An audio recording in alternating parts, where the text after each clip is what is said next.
전 예수님, 한 주일 내내 편안하셨습니까? 네.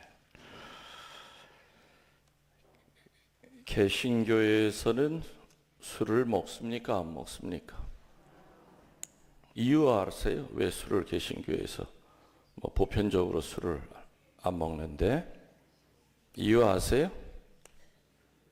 왜 술을 안 먹어요? 성경에 술 먹지 말라고 나와 있어요?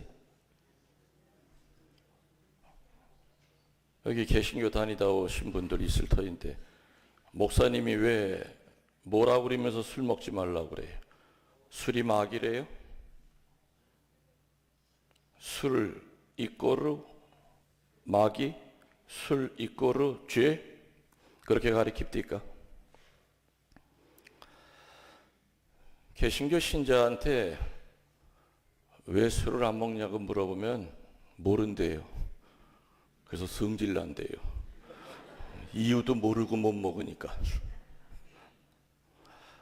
개신교가 술을 금하는 것은 문화예요. 법이 아니라. 100여 년 전에 우리 조선당에, 우리는 200년 전에 들어왔죠? 우리 천주교는. 근데 우리보다 한 100년 늦게 개신교 선교사들이 들어왔어요. 그 개신교 선교사들이 주로 누구냐? 퓨리탄, 청교도들이었어요.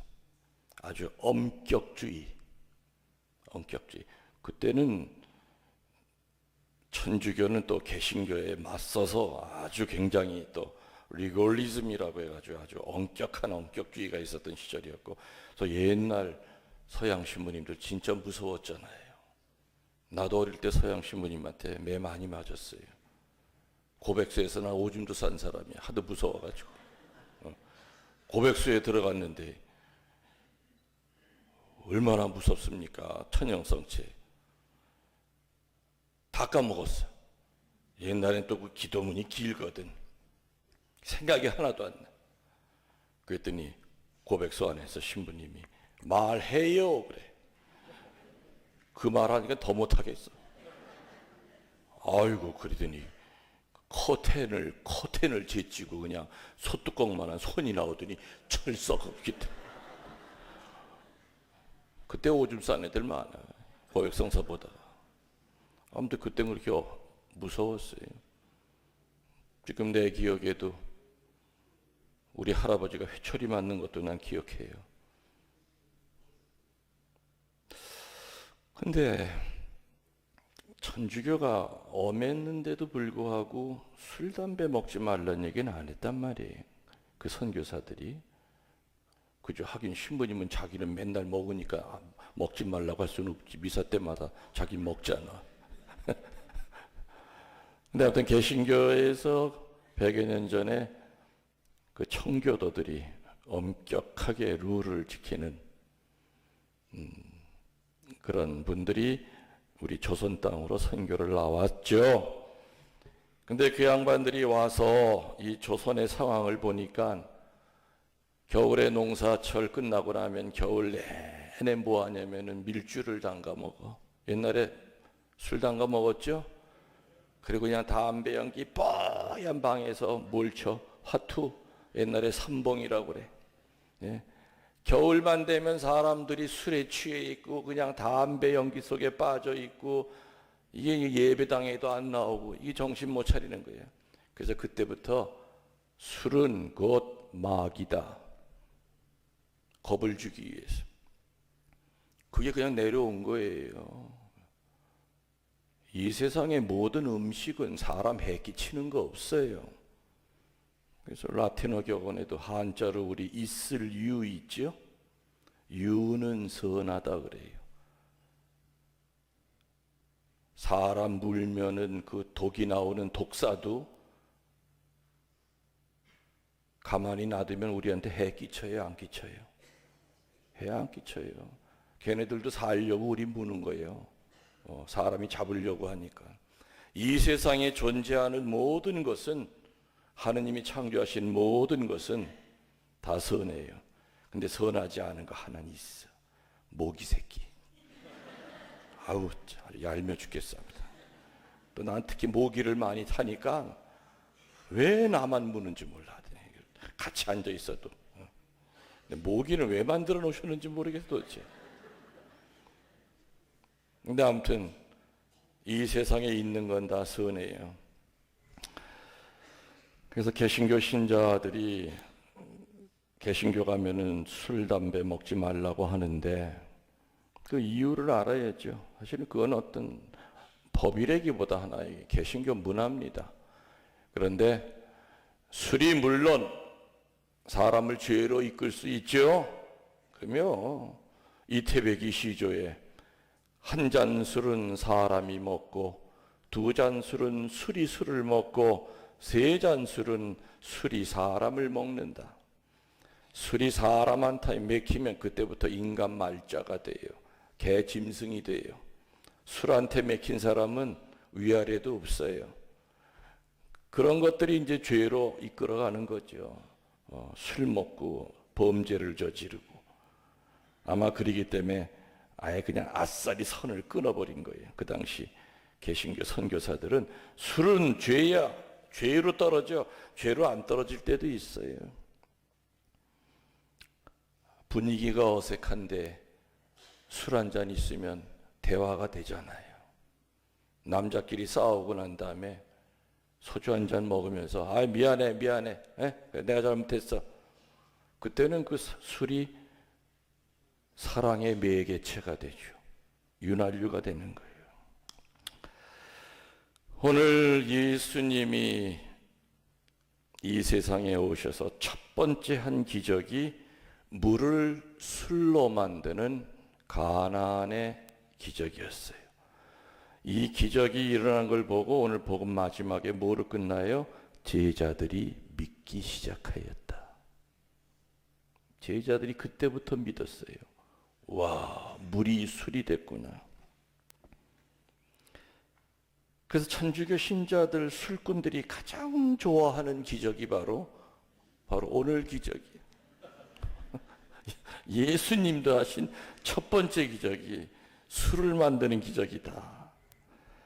그러나 이 기적은 단순히 술을 숭배하는 단순한 뜻이 아니라 예수님이 어떤 분인가를 밝혀주는 기가 막히게 은혜로운 내용으로 가득 차 들어가 있어요. 첫 단추가 중요하죠. 그래서 첫 기적이 중요해요. 그 첫 기적이 바로 어느 때 어느 장소에서 어떤 이유 때문에 일어났는가를 우리들이 묵상하면은 메시아가 바로 어떤 분이시구나. 나에게서도 기적이 일어나려면 내가 어떤 처지에 있어야 되는구나. 그래야만 나를 통하여 기적이 일어나는구나 하는 것을 우리가 알 수가 있죠. 우선 첫 번째로 이 사건이 일어난 때를 우리는 중시해야 됩니다. 일어난 때가 어느 때냐? 어느 때예요? 장례식 때 일어난 거예요? 혼인잔치 때 일어난 거예요? 아니면은 동네 마당에서 놀고 먹을 때 명절 때 일어난 거예요? 혼인잔치 때. 여기에서 아주 간단한 공식이 나와요. 기적은 기쁨의 때에 일어나요. 기적은 평화로울 때 일어나요. 기적이 일어난 때는 바로 울며 불며 하는 장례식 때가 아니었죠. 물론 예수님은 장례식 때도 나중에 죽은 이도 살려주죠. 그러나 예수님의 첫 기적은 바로 기쁨의 때에 일어난 거예요. 우중충한 때에 일어난 것이 아니라 기쁨의 때에 일어난. 오늘 복음에 보면 예수님은 혼인잔치 때 끝까지 그 집에 머무르십니다. 예수님은 너무 엄격하고 본인 자신이 근엄해서 흥을 깨트려버리는 그런 사람이 아니었습니다. 지위가 높을수록 가서 앉아있는 시간을 차별하는 사람들이 있어요. 뭐 선거 때가 되니까 어디도 가서 잠깐 얼굴 보여야 되고 여기도 얼굴 보여야 돼. 보통 정치하는 사람들 그렇죠? 부주돈 좀 주고 오고 얼굴 보여야 돼. 사람 차별하는 사람일수록 굳어있는 사람일수록 가려서 만나지만 예수님은 오늘 끝까지 그 집에 머무르세요. 어떤 종교인들은 그 사람들이 가는 곳마다 밝고 명랑한 분위기가 만들어지는 것이 아니라 침울한 분위기, 불편한 분위기를 만드는 종교인들이 있습니다. 그리고 모든 유희와 행복에 대하여 지극히 회의적인 사람들도 있습니다. 그래서 그런 사람들이 가는, 그런 종교인들이 가는 곳은 어디든지 우울한 그림자만 남겨요. 모든 이에 모든 것이 되는 사람이 되어야 되는데 그게 안 되죠. 따라해 보시겠습니까? 우울한 성인은 없고 기쁨에 찬 마귀도 없다. 이 세상에 존재했던 모든 성인들은 우울하게 살다 간 성인은 없어요. 우울한 장소에 그 성인만 들어가면 웃음꽃이 펴요. 모든 성인은 유머가 있고 위트가 있었어요. 굳어져 있거나 경직이 되어 있지 않았어요. 모든 이의 모든 이가 되려고 애를 쓴 거죠. 그래서 이 세상에 우울한 성인은 없었습니다. 앞으로도 없을 겁니다. 그러나 마귀가 별짓을 다 한다 하여도, 예수님의 모습으로 변장까지 한다 하여도 마귀가 못하는 게 딱 한 가지가 있다고 그랬죠. 뭡니까? 마귀는 웃을 줄 몰라요. 마귀는 기뻐할 줄 몰라요. 늘 교만에 가득 차 있는 사람은 웃지를 못해요. 보통 피정제가 나가면은 하루에 한 6시간 이상을 강의를 합니다. 오전에 2시간, 오후에 3, 4시간. 그러면 그 시간 동안에 적어도 저는 20번 이상을 웃게 만들어. 왜? 말씀 안에서 웃는 것도 치유기 때문에. 그리고 적어도 5번 이상을 내가 눈물 흘리게 해요. 왜? 말씀 안에서 우는 것도 또한 치유기 때문에. 근데 어떤 인간들, 정말 독한 인간들이 있어. 6, 7시간 강의하는데 하루 종일 한 번도 안 웃어. 나랑 무슨 철천지 왼수가 졌는지 째려보기만 해, 나를. 근데 알고 보면 그 양반은 그게 웃는 얼굴이야. 평소에 웃어보지 않은 사람, 늘 얼굴이 굳어있는 사람들은요, 정말 웃어야 될 때 본인은 웃는데 앞에서 보면 이상하게 헐크처럼 바뀌어. 웃는 얼굴이 아니에요. 평소에 많이 웃은 사람은 눈꼬리에 주름이 생기죠. 인상 쓰면서 생기는 주름이랑 웃으면서 생기는 주름이랑은 차원이 달라. 앞에서 보면. 우울한 성인은 없고 기쁜 마귀도 없다. 우리 믿는 이들은 예수님처럼 다른 이가 기뻐할 때 기뻐해야 됩니다. 슬퍼할 때 슬퍼하는 척이 아니라 정말 같이 슬퍼해 줘야 됩니다. 없는 자와 어울릴 때는 그들처럼 살아야 됩니다. 아기들과 어울릴 때는 아기처럼 단순해야 되고, 노래해야 될 때는 노래 불러줘야 되고, 춤춰야 할 때는 같이 춤춰줘야 됩니다. 술 마실 때는 같이 술 마시는 따스함이 있어야 됩니다. 한마디로 사랑의 분위기를 깨서는 안 됩니다. 영혼을 구하려면 밝고 명랑해야 됩니다. 아멘. 제 말이 맞아요, 틀려요? 영혼을 구하려고 하는 자가 밝고 명랑하지 않다면 어찌 그 우거지 상을 보고 누가 하느님께로 오겠는가? 영혼을 구하려면 밝고 명랑해야 돼요. 모든 이의 모든 이가 되려고 애를 써야 돼요. 시골 본당 신부할 때 그때 군수가 교우였어요. 그 군수가, 신부님, 제가 애로점이 있습니다. 군수가 되고 나니까는 종교 행사할 때마다 가서 참석을 해야 되는데 이게 제일 힘든 게 절에 갈 때입니다. 절에 가서 절을 해야 됩니까? 말아야 됩니까? 그게 이 군수는 아주도 구교 후손이에요. 아주 구교집. 내 입에서 뭐라고 그랬겠어요? 하라고 그랬어요? 말라고 그랬어요? 하라고 그랬어요. 하세요. 당신이 뻣뻣하게 서 있으면 그 얼마나 분위기가 이상해. 그 앞에 있는 불상에다 절하면서 뭘 생각하느냐? 하느님이 동양에 파견한 성자, 저 석가모니를 파견한 예수님을 생각하면서 하느님을 생각하면서 절하세요. 당신이 천주교 신자라는 거 다 아는데 뻣뻣하게, 개신교 신자들은 절에 발도 안 들여놓는 거 아시죠? 대웅전에 들어가지도 않아요. 하긴 뭐 초상집에 와서 절도 안 하잖아요. 당신이 천주교 군수라는 거 다 아는데 당신이 절을 했을 때 옆에 있는 사람들 당신을 존경할 거다. 야, 우리 군수님 열려 있어. 땅 맥힌 분이 아니야. 그게 바로 예수님의 모습이었죠. 영혼을 구하려면 밝고 명랑해야 돼요. 뭐 그렇다고 해서 그 말이 경고망동하고 허풍을 떠는 수다장이가 되라는 그 말은 아닐 겁니다. 다정다감하고 따뜻한 마음씨를 가져야 한다는 것이죠. 예수님은 사람들에게 즐거움을 주는 이 일을 결코 단지하신 적이 없습니다.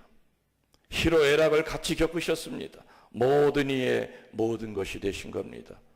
그래서 오늘 이 첫 기적이 나온 것은 그 때가 중요합니다. 혼인잔치라고 하는 기쁨의 때예요.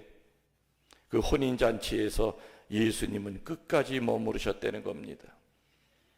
눈인사만 하고 바로 피한 것이 아니라 나 바쁘니까 딴 데 가야 돼요. 끝까지 그 자리에 앉아서 나중에는 그들의 어려움도 다 해결해 주시죠. 두 번째로 이 기적이 일어난 장소를 주목해야 됩니다. 이 기적은 길거리에서 일어나는 것이 아니죠. 갈릴리 어느 마을에 보잘것없는 한 가정에서 일어났습니다.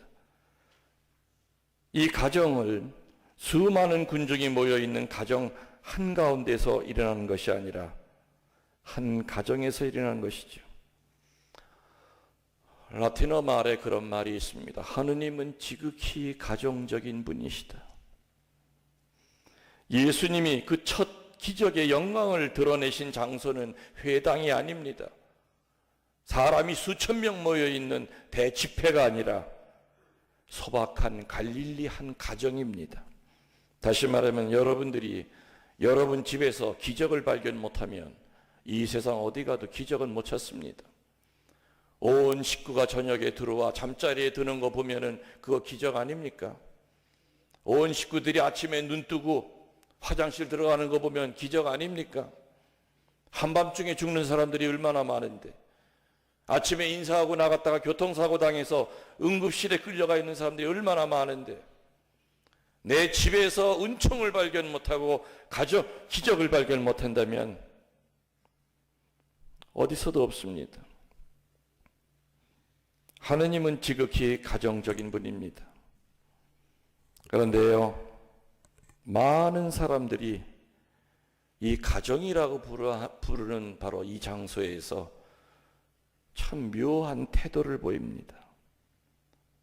세상에서 가정보다 더 귀중한 장소가 없다는 사실은 여러분들 동의하십니까? 인정을 합니다. 그러면서도 동시에 가정에서는 가족들에게 서로가 굉장히 무례하게 대합니다. 상스럽게 대합니다. 말 함부로 합니다. 그리고 굉장히 이기적으로 대합니다. 엄청 불친절하게 대합니다. 집 밖에만 나가면 너그러운 사람 소리를 듣는데 신발만 벗고 집 안으로 들어오면 사람이 바뀝니다. 함부로 합니다. 예의가 없습니다. 다른 이들에게는 그렇게 너그러운 사람이 가족에겐 그렇게 차갑고 잔인할 수가 없습니다. 그래서 그 사람의 본성은 밖이 아니라 안입니다. 집안에서는 내 꼬라지다 알기 때문에 아무리 가면을 써도 소용이 없을 겁니다. 그러니까 그냥 막 합니다. 그러나 신발 신고 나가면 최고의 남자애가 돼야 되고 멋있는 남자애가 돼야 되고, 아우 네 신랑 우리 성당에서 짱이다, 너 왜 이렇게 시집도 잘 갔니? 그 자매는 한숨을 쉽니다. 너도 살아봐라. 그 말이 나오나? 다른 여자에게는 100점을 맞는데 아내에게는 빵점입니다. 성당에서는 100점짜리 교우인데 집안에 들어오면은 식구들이 절대 후하게 점수 안 줍니다. 다 평균치 이하로 줍니다. 우리 아버지 밖에랑 달라. 우리들한테 다 하는 거 달라. 여기 지금 찔리는 얼굴이 많다는 그런 표정들이 많이 있고, 어떤 자매님들은 참 신부님 고소하게 말 잘한다, 그런 표정이 있는데, 영감님 돌아가신 분은 아유, 영감 살아계실 때 그 말 하셔야지.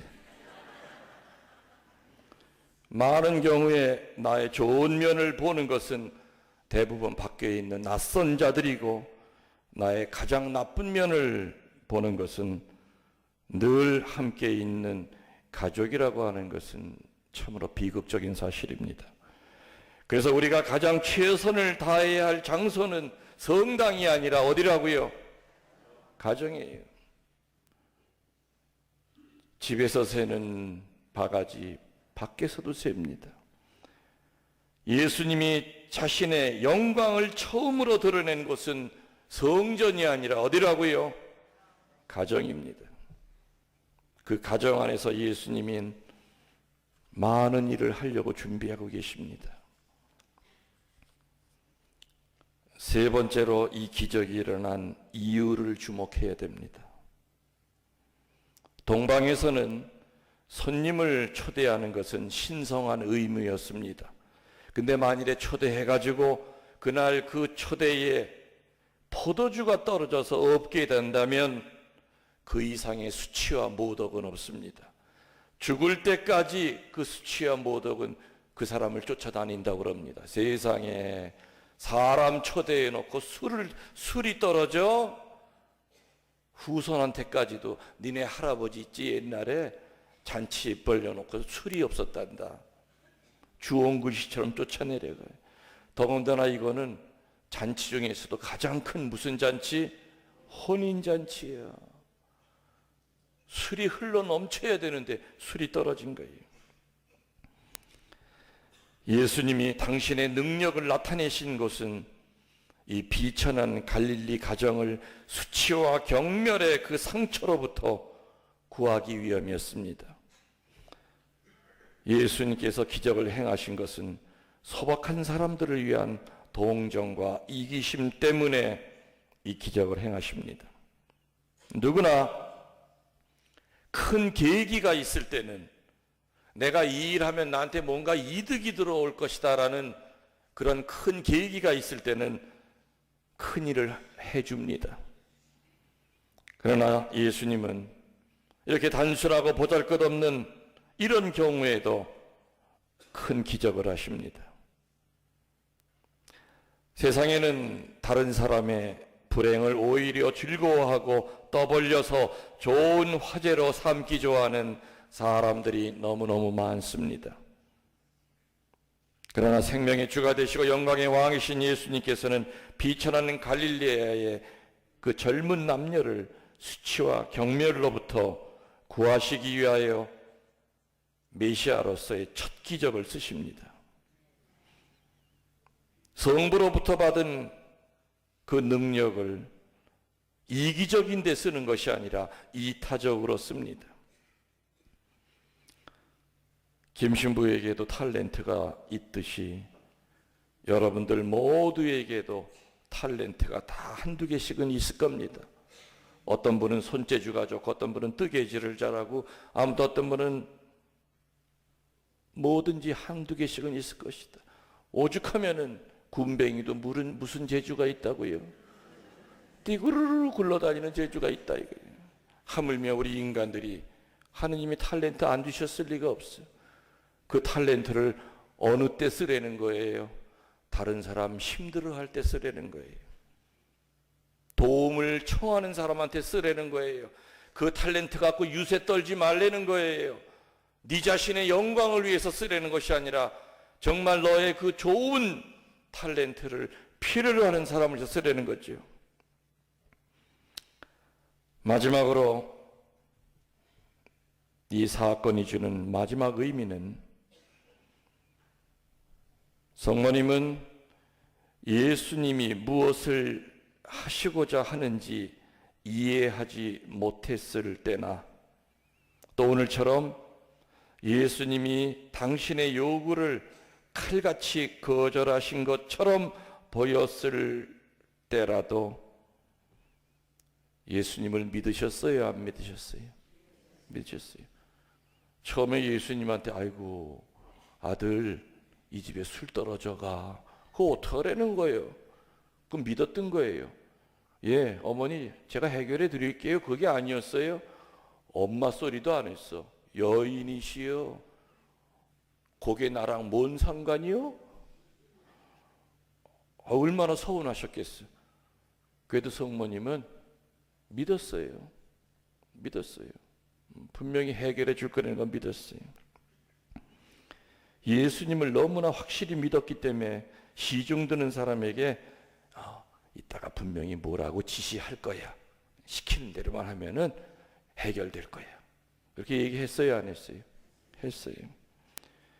성모님은 이해하지 못할 때에도 신뢰할 수 있는 믿음을 가지신 분이에요. 어찌 우리들이 신앙을, 하느님을 우리의 머리로 이해할 수 있겠습니까? 이해하는 것은 한계가 있지만은 성모님처럼 이해할 수 없는 일이 벌어지더라도,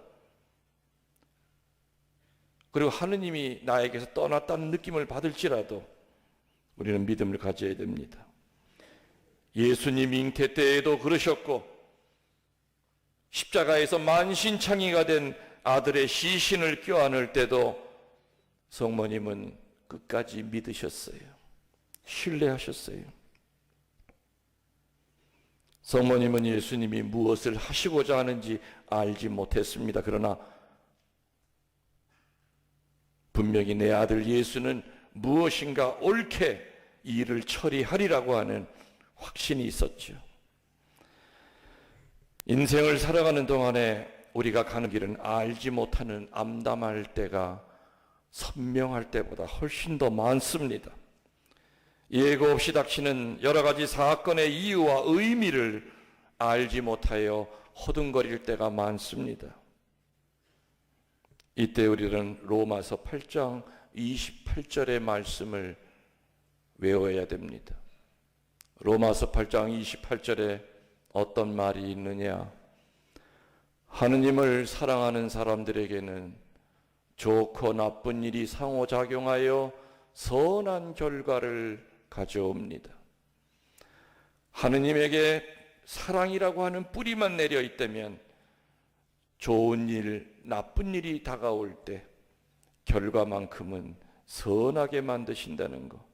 야훼 이레. 자, 오늘 복음을 정리합시다. 오늘 예수님의 이 첫 가나안 기적은 술의 기적이 아닙니다. 단순히 술꾼들이 좋아하는 그런 기적이 아닙니다.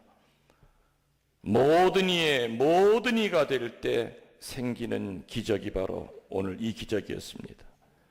가정에서 가족들에게 최선을 다할 때 생기는 기적입니다. 조건 없이 베풀 때 생기는 기적입니다. 성모님처럼 무조건 예수님을 신뢰할 때 생기는 기적임을 우리들은 믿어야 됩니다. 오늘 잠시 후에 복사들이 포도주를 가져올 겁니다. 그리고 포도주가 이 성작에 따라지지만 곧 잠시 후에 너희는 모두 이것을 받아 마셔라 하면서 축성을 하는 순간 포도주가 뭘로 바뀝니까? 물을 포도주로 바뀐 하느님이시라면 포도주를 예수님의 피로 왜 못 바꾸냐 이거예요. 맞죠? 그럼 믿어야 됩니다. 믿어야 됩니다. 그래서 가나안 기적은 오늘 이 자리에도 일어날 것을 믿습니다. 아멘.